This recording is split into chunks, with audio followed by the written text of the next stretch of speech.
So what was it like being a teen mom and how did that affect me emotionally? So let's start with what my reaction was. So I was, of course, a little bit nervous. I think I was 16 years old, 16 or 17 years old, okay? It was in '08. I ended up having her in February of 2009. So I, of course, was a little bit nervous. The first 2 pregnancy tests came back negative, and I just knew, because I wasn't getting my period, I knew that I was pregnant. So the medical office kept saying, okay, you can come back in 2 weeks if you still don't get your period, whatnot. We ended up going. The third time I went back, so it's been over a month now, they said, we already did 2 urine tests, honey, you're not pregnant. And I said, I still didn't get my period and I don't feel right. There's a fruit fly. I said, I still didn't get my period and I don't feel right. So they're like, we're gonna have to draw some blood and do blood work then. So they did that. They called me up, they're like, it's positive. They're like, that's never happened to us before. It always shows up in the urine, and I just knew something was wrong, right? Okay, so I was a little bit nervous, but I also had that time to mentally prepare because I knew my period hadn't come. So I was like, ooh, okay. So what was my reaction beyond being a little bit nervous at that age, right? Did I want to keep it? Did I not want to keep it, right? So I definitely felt that I needed to keep this child, this pregnancy. So what was the father's reaction? So the father and I were in a relationship. We were together. We actually only had been in a relationship for about 2 or 3 months before I had gotten pregnant. So what was his reaction? So he was excited. When we first met, we hit it off and we had a really good chemistry together. We were together every single day. We were inseparable. We ended up living together, and we were together for 2 whole years. So in the beginning, though, he was excited. And the interesting thing about it is I wasn't getting my period, like I said. So that was one red flag because I always had a really consistent menstrual cycle. So that threw me off a little bit. But my daughter's father was actually the one saying to me, hey, he was always identified as pretty religious, Christian and spiritual and things like that. So he kept saying, hey, I'm having these dreams. And he would rub my stomach and he'd say, I really think that you're pregnant. I think that, I think we're going to have a child together. And I'm like, oh, shut up. I was how old? 16, 17 years old. I was like, I am not pregnant. But as the weeks had gone on, I was missing my period and went to the doctors and then ultimately found out that I was pregnant. So he was very excited. So at the time of the pregnancy, I was living with both my parents in 2 separate homes. They were going through a divorce that hadn't been finalized yet. It was going on for 6 years. So they lived about 20, 30 minutes apart from each other. So I had to travel back and forth between their houses throughout the week. Sometimes I'd go a week or more. My boyfriend at the time, my daughter's father, was living with us as well. Pregnancy, and we have to talk about high school, right? So did I leave high school? Did I stay in high school? Did I get my diploma? Excuse me, did I graduate? So very interesting story, but it was a little bit rough while my parents were going through a divorce. So I ended up leaving high school early and I started working a full-time job. I will save that part for another time, but I ended up convincing my parents to sign me out of school, and my mom was okay with it at the time because she just knew that I couldn't bear to stay in school another second. I was very stressed out over the divorce, and my dad was a little bit tougher on me about that, and I begged him for a very long time to just sign me out because I was not going to school. My parents were both working, so I was taking a city bus to and from work every day, and they ultimately both agreed to sign me out of school before I had gotten pregnant. So it's very interesting how the universe works to prepare you for things. So I wasn't even in school anymore at the time. I had officially dropped out in '07. I had gotten pregnant in '08. And what I did was I did the research on my own at that time. I knew I just didn't want to finish high school. It was too rough on me from having to move out of state, and it was very culturally diverse and amongst other issues. So basically what happened was I did a little bit of research on my own. I presented it to my parents. I had gone out and got a job independently and all of that, and I told them I was very adamant about what I wanted to do. I did want to go to cosmetology school. There was a Paul Mitchell up the street from my father's house, and I really, really wanted to go and do hair. So that was my plan before I had unexpectedly gotten pregnant, which I didn't end up going to hair school. But when I looked into graduating early, I looked into a night school to basically prepare you for a GED test. So I went to school and I found a way there pretty much every night of the week that we had to go for like 3 months. It was like a 3-month nightly class program where it was held at the town's high school. And I did that, and then I took the test, passed my GED test, and then worked full-time at a retail female women's clothing store. It was G&G Rave. They don't even have that anymore. I don't even know if anyone would remember what that store is, and then ultimately I ended up working at Forever 21 the following year when I was pregnant. So what was my parents' reaction to my pregnancy at that age, right? Did they absolutely want to murder me, or were they cool with it, or did they not care? Okay. So my mom was pretty comfortable to talk to. So she was I would say accepting of it. She didn't shut me out. She didn't scold me, nothing like that. So she was pretty cool. I hid it from my dad. I hid it from my father for 6 months. I'm a tinier female, and I was very tiny when I was in high school. So I wore, towards the tail end of the pregnancy, I wore hoodies and bigger things, but I hid it from him, and my parents were going through a divorce, so she swore she wouldn't tell my dad anything, and she didn't tell him. So she ended up telling him when their divorce got finalized, the very last day of court, when he had won custody of me and my younger sister. Irrelevant to this video, but she ended up telling him, and then when he got home from court, he was upset. He was like, why was I the last asshole to know? So he wasn't very happy about it, but he was okay. I think he realized that everyone hid it from him, so then he just felt kind of awkward after that, and he had to realize, he had to accept it. He didn't have a choice, okay? So yeah, that's kind of how that went. Otherwise, I felt like he probably would have wanted to kill me. So I did not tell my dad. I felt like I needed to really be healthy and in the right mindset, when I was pregnant. So I didn't want to stress my body out, and I think I made the right choice at that time. So did I move out? Did I eventually move out after I had my daughter? I did. So I moved out of my parents' house. Was I living at my mom's? I was between both houses still. Okay. So I moved out at 18. So I had Gabby right before my 17th birthday. My birthday's in July. She was born in February. So I had her February 2009.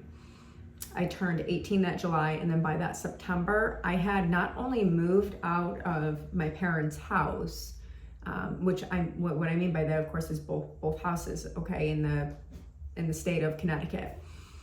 Not only did I move out, but I moved 400 miles out of state. And I did that because I had grown up in the Buffalo, New York area. It was my stomping grounds. I had a lot of friends there. It was a culture shock to begin with to have to move out of state during my parents' divorce. So during a time of realizing that I had a child to raise and I had to become a mother and grow up at a very young age, I kind of just switched gears, assumed the position of an adult, didn't bother wanting to live with them because, quite honestly, I made my parents grandparents at a relatively young age. I think they were still in their 40s at the time. So now that I'm older, I can see that I don't think that they were really prepared for that. And plus I hid it from my dad for 6 months. So they had a lot of stuff going on in their jobs and careers at the time. So they honestly weren't even really able to give me or my daughter the attention or time that we needed at that time. So I didn't want to bother with anybody, and I left state. I went back to Buffalo, New York. I ended up living with a relative of mine for a short period of time.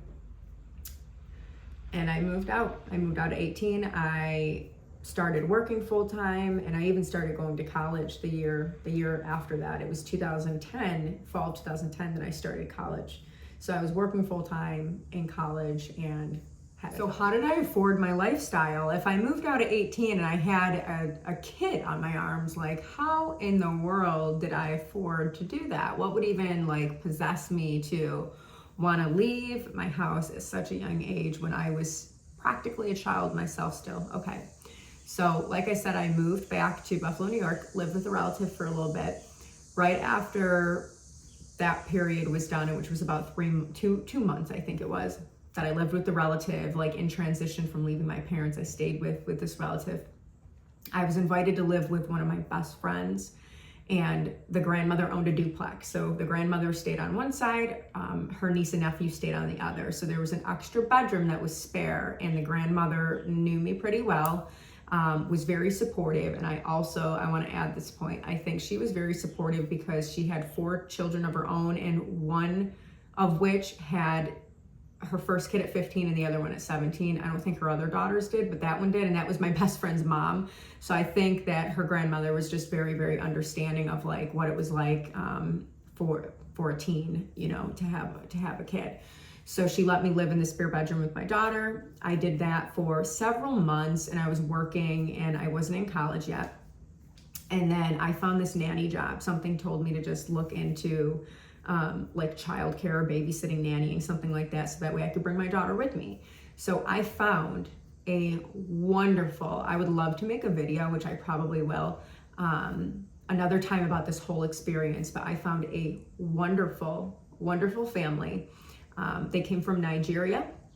They went from Nigeria to Ireland, and then Ireland to the US. They are medical doctors, and they were at the tail end of finishing up their 5-year internship. They were in their 30s, 40s. They had 2 small kids, 18 months old and 4 years old, okay? And they lived in luxury apartments in East Amherst, New York, and they worked at ECMC. And they were looking for a live-in nanny because the one parent would go out of the country for weeks on end to finish his internship, and then the wife would work at ECMC for 24-hour shifts. So I was responsible for their children majority of the time, because after they were done working long hours or traveling, they came home and they slept and they cooked food, they did house stuff, groceries, and then they were off again to work. So they were pretty much establishing their careers, and they needed somebody to help with the kiddos. So it was perfect for me because I basically lived in the room, very nice place. It was luxury. There was, you know, a pool there and all that. It was great. I had like my own bed there. Gabby had her bed. Their kids had their own bed. We all kind of like shared this room together, but we had a huge walk-in closet. Like it was actually pretty nice for what it was worth. So I was very comfortable there. They were very nice Christian people. They taught me so much. I lived with them for a year, and the only reason I parted ways with this family and moved out was because I started college. So it was nice. And I am still in touch with this family till this day. They actually later on ended up moving out of state to Ohio and got different jobs out there once they had finished their internships here. And I went out and visited them at one point in time several years back. And we're still in touch this day. I actually talked to them like a few weeks ago. So wonderful, wonderful experience.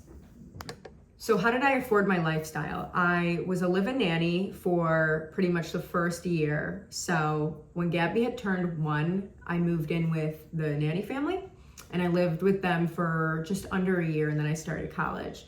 So what did I do after that? I moved out. I ended up roommating with somebody for a little bit. Then I got my own apartment. The girl I roommated with had a young child too, so she was kind of looking for a roommate that was you know, had the same lifestyle. So it was a very good setup.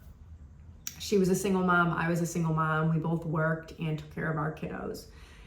Eventually you want to have your own space and your own place, because when she was 19, so, and I think I was too. So we were like the same age. We both had a situation where we had young kids. But eventually when you're trying to figure your life out, especially at that age working and you're dating different people, you kind of want your own space. So within, I'd say 6 months, I ended up getting my own apartment. So what did I do from that point on? I struggled quite a bit. I had to use like everything I earned to pay for the rent. My rent was only $650 at the time, but I most definitely had to apply for food stamps. So I was on government assistance. I had government Medicaid, so our insurance was fully covered and paid for. I didn't have to worry about co-pays or anything like that. So it's great that those resources are available for people in these situations. I definitely utilized that and I needed it. And I was hardworking. You know, I went to work full time. I was in college part time. I really needed those resources at the time. So I did that. I relied on those benefits. I still struggled though, because I was making minimum wage. So I said, you know what, even though this rent's cheap, I was making minimum wage, which was like $7, $8, $9 an hour. It was not enough money, especially when you had to pay for your car insurance, your gas, you know, the whole thing, your kids' stuff, your stuff. It was just not enough. It was absolutely not enough. I barely made like $1,200 a month. Like, how was I supposed to afford anything? You know, I wasn't. So I applied for subsidized housing, which means your rent percentage is based on your income. So if you're like at that threshold, pretty much poverty level, you're pretty much eligible for that. And then based on how much you're making per month, your rent is like 30% of that, usually between 15 and 30% of your income. And they do deduct certain things like medical expenses, which I didn't really have any at the time, but they do deduct childcare expenses. So I'll tell you what I did. It worked out pretty well. I ended up going to the subsidized apartments. Once my name came up on the list, there was a wait list for it, okay? And I got a lot of grants in college because when you're independent from your parents, because when you apply for college, of course, if you know, they ask for your parents' information. They want to know what your parents' income is to determine whether or not you're eligible for grants and student loans. So being independent and having a dependent that you claim on your taxes on your own puts you in a completely different bracket, which makes you eligible for a lot of grants that you don't have to pay back. So I'll tell you what I did. In the first several years of working and going to college and now living in subsidized housing where my rent was very, very little. I'm talking it was like $250 to $500 a month for a 2-bedroom apartment in a decent side of town, Amherst, New York, okay? So what I did was I had food stamps, I had Medicaid, I had housing. So all of those things were pretty much taken care of with minimal to no cost, okay? So I had that, but daycare, what am I gonna do? My kid's not in kindergarten yet. I need to have my kid to go to daycare. Very overprotective of her. I didn't let anybody watch her, only a few select people that I knew. So I ended up getting a lot of grants in college because I had a dependent on my own that I claimed on my taxes, so they gave me a lot of grant money that I didn't have to pay back, in addition to student loans. So what I did was they gave me a reimbursement, so they paid my tuition. If I was eligible for $8,000 that semester, but I only needed to pay like $3,000 or $4,000 to the tuition, they'd end up giving me a reimbursement check, sending it right on over to me. It was pretty much exactly the amount that I needed to pay for daycare. So I would pay daycare with the grant money from college. Then following year, I would write that off of my taxes so I can get a tax incentive for it. And one year I got audited because they're like, you only made like $16,000 this year, but you're claiming that, you know, you spent $10,000 in daycare. And I'm like, that's correct. And they're like, well, how is that possible? And I'm like, well, I got grant and student loan money from college. So I had to show them all the proof of that and all the proof of every single paper check to pay for the daycare. And they, you know, realized that they did all that, you know, auditing for nothing. But it was a very rare case for me that I did something like that. But I took full-fledged advantage of the grants and loans that I got in college, paid her daycare with it. So those were some of like the loopholes, tips and tricks that I did personally. But again, I was eligible for that, and I believe it's the same everywhere in the US if you are claiming your child on your taxes. So you have to have, you know, custody or no one else has custody of your kid, okay?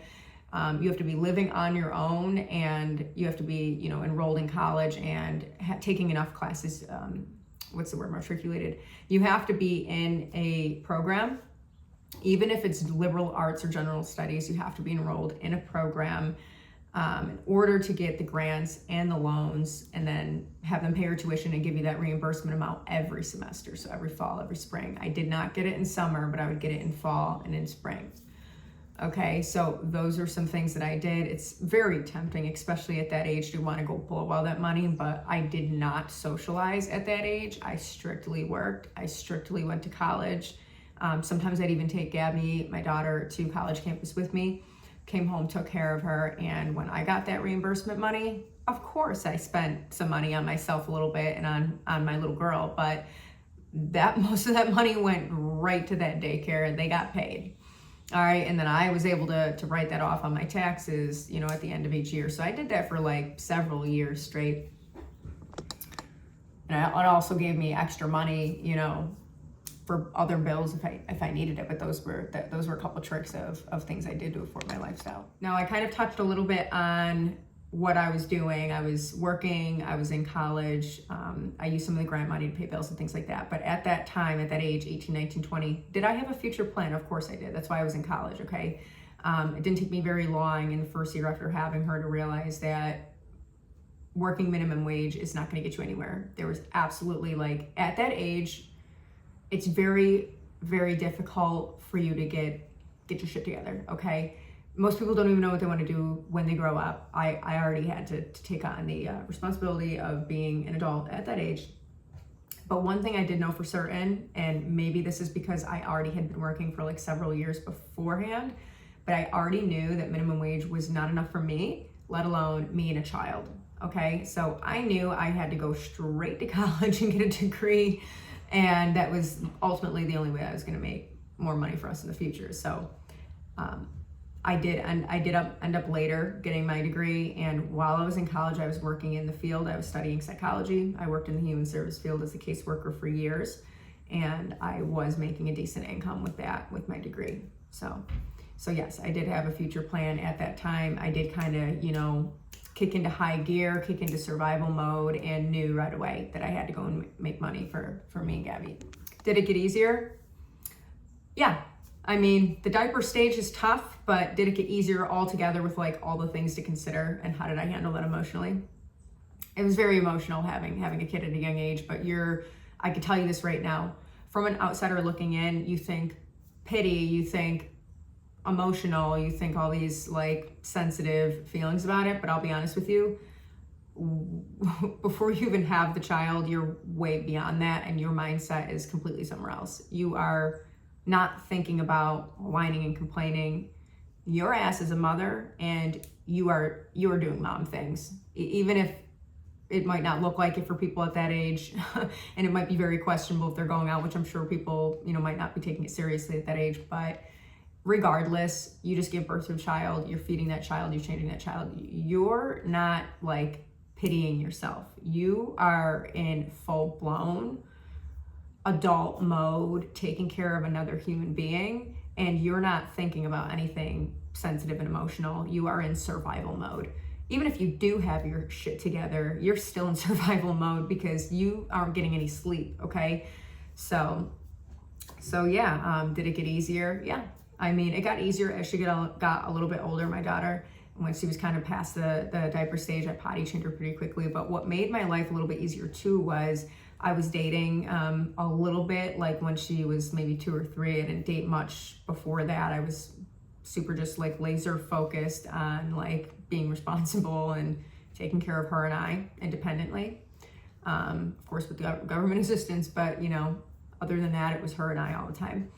But it got a little bit easier because I was dating somebody for a couple of years. He had a child too, and I ultimately got married, and I met him at 21.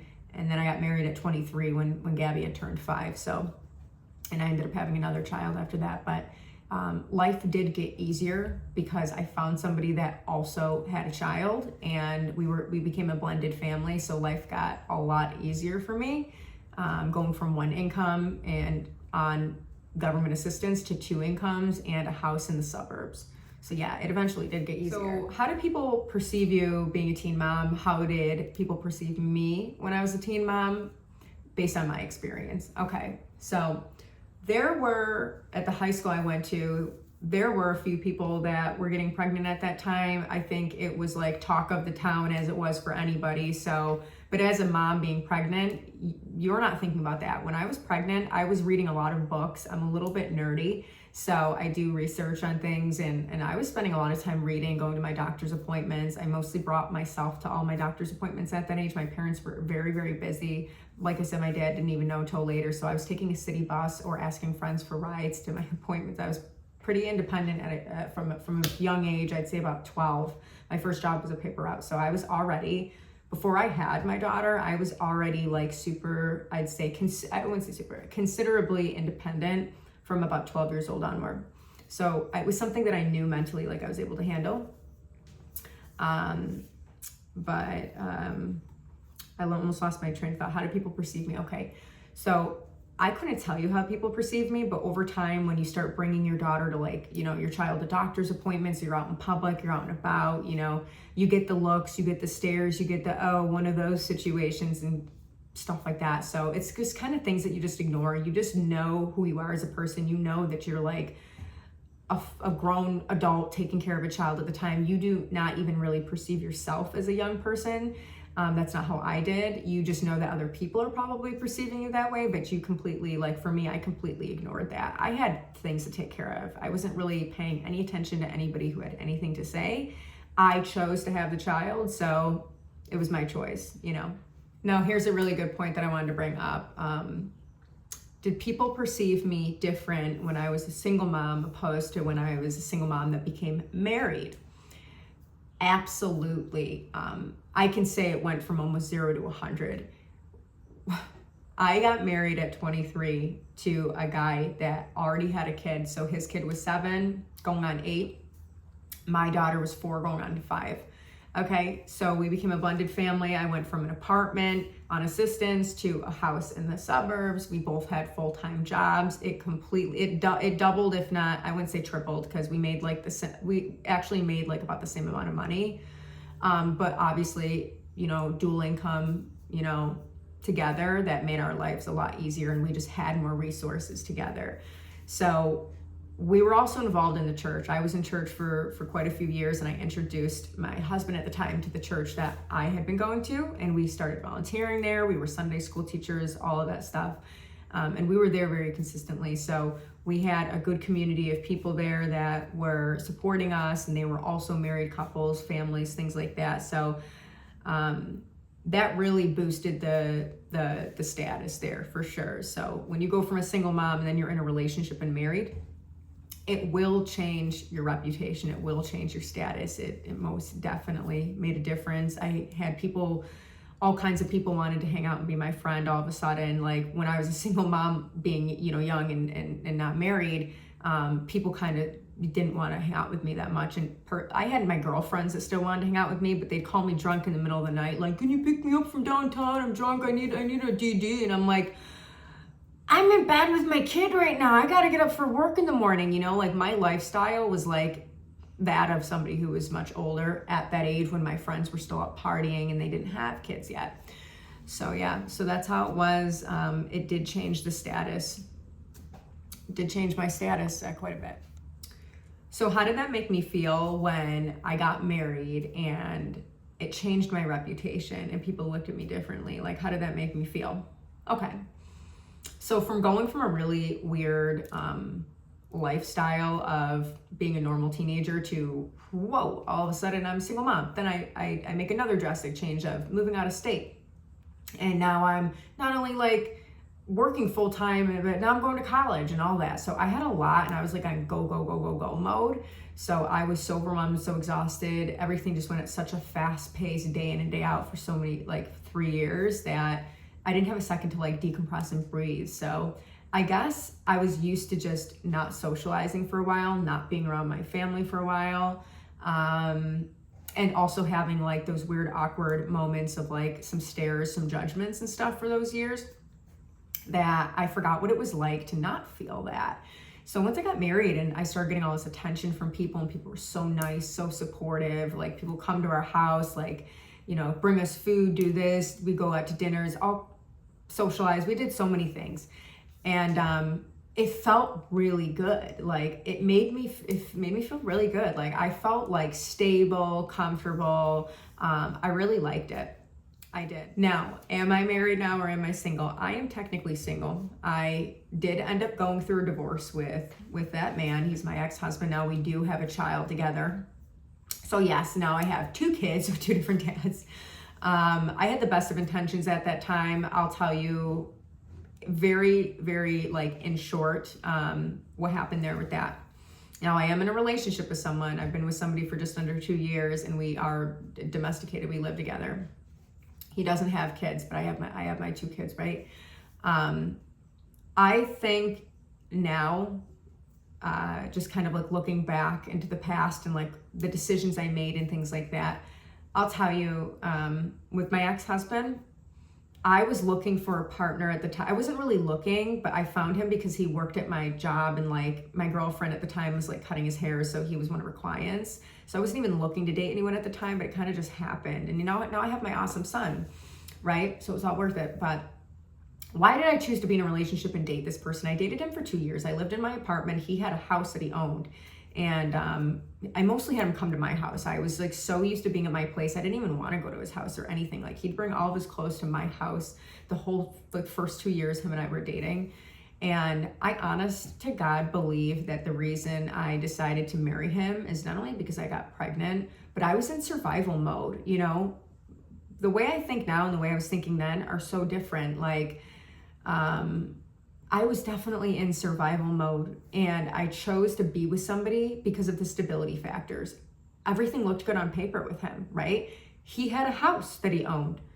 He had a car, believe it or not. Some people at that age weren't that stable. They didn't, when I was in my early 20s, there were people who didn't have stable full-time jobs or cars, or they still lived at home, okay? So this man was also 7 years older than me. So he seemed very stable to me. He had a house, he had a car, he had a full-time job, he had a 7-year-old daughter, he had sole custody of her.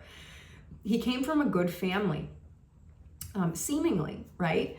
So all these things on paper checked off. And so I said, you know what? I'm going to marry this person because now we're going to have a kid together. And I really was skeptical about it. And he knew that I wasn't interested in jumping into a relationship or a marriage or any type of deep commitment like that, because I was just all about my lifestyle with me and Gabby, and I was working so hard at achieving my goals and achieving the utmost stability for her and I in my career that I really wasn't interested in that. But I'll tell you, like, I really did jump into a marriage after some years, because I said, well, what are we gonna do? We're gonna have a family together now. His daughter really needed like a mom, and my daughter really needed a father. So I figured, let's just do it.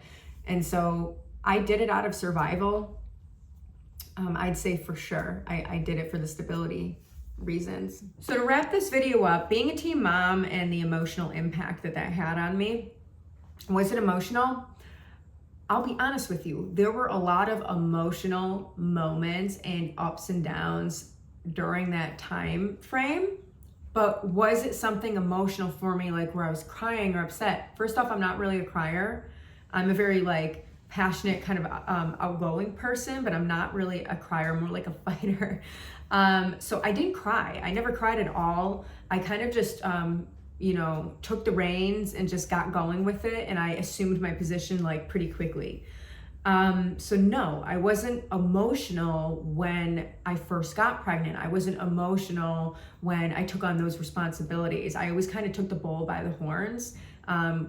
With everything in my life. So I wasn't emotional about it, but as we all have emotional things that happen in our life, there were a lot of emotional moments, a lot of learning curves with, say, leaving my house at 18 and work, college, all those things. So there were some hurdles that I had to get past, and in those moments and those learning curves, those growing pains, those were emotional times for me. But I personally wasn't too emotional like when I had her. So if you are somebody watching this video and you are a teen that's pregnant, not knowing whether or not you should have the kid or not, my best advice to you is you really have to go from within. I know that's easier said than done, but I made the decision I made based on my experience level, my knowledge level, what I knew I was capable of doing at the time, and what I had available to me with my resources and things like that. So if you're wondering if you should go through with it or not, my best advice to you is there are other resources out there, and there are plenty of parents and people that can't have kids and really want to adopt, okay? And you're still developing when you're young. There are so many things that I needed to learn at a young age. Like, I'd say like just certain milestones from going from teenagehood, adolescence to young adulthood. So young adulthood would be like early 20s when you're first going through college and things like that. And then what happens when you're going to, maybe after your first few years of college and finishing your undergrad or going on to grad school or something like that. Like, there's certain milestones that people go through, okay? Stay with me. That are very difficult to try and pass when you have a kid at a young age. The decision is ultimately going to be yours, no one else's. I can tell you that if you decide to go through with it, there are a lot of resources. There's also daycares on college campus. If they're full and not available, there's other options. I would recommend, the grants, the student loans, the things like this. But the one thing I would recommend if you do go through with it is you have to stay strong, and you have got to rid any negative influences in your life, friends, even family, if that's the case, maybe the kid's father, any of those people, and just, you kind of got to go on your own because you need to focus. So if you do decide to go through with a teen pregnancy, which again, there are plenty of people who would be willing to adopt, and that would help you develop as a person, okay? You don't want to rob yourself of that experience. You really don't, because you're going to miss out on a lot, and it's going to affect you later in life, okay? So if you do decide to go through with it, you really need to stay focused and not have any negative influences or friends or people around you. And also, it's not their responsibility. If you have best friends that you think are gonna ride and die with you throughout life, that is not their responsibility. If you decide to have that child, don't expect them to be there. Don't expect them to give you diaper money and, run you to the store for formula and whatever. No, let them go and live their life, and just know that if you have that child, you're on your own. And it's not gonna be easy. It's not going to be easy. I might make this whole story sound easy, but it wasn't easy. So you need to really just meditate and consider your options first. I hope you guys found this video helpful. I hope it was motivating, inspiring to you, whether you have a pregnancy and you're trying to decide what to do or not, or you're just hopping on here looking at this video just because you want to be inspired today. I hope you enjoyed it, and like I said, if you are somebody in a position where you're not sure what to do and you're pregnant in high school, or if you know somebody, think about it first, meditate, explore your options, and just know that it's going to be a very long road if you decide to take that route. And for this video, I wore one of my favorite shirts with my favorite quotes on it, Isaiah 61:3, beauty from ashes. Again, I hope you found this video inspiring. If you know somebody that's pregnant and not sure what to do, go ahead and forward my video on over to them. Like, comment, share. Please comment. I'd love to hear from you. And if you guys are interested in knowing more about all the different things that I did while being a teen mom, how I was able to juggle working, how I was able to juggle college and all of those things, because I have so much more I can share about all of that. Today's video was just kind of like the basic timeline of from start to now of what happened there with that. So I'd love to hear from you. Leave some comments, let me know.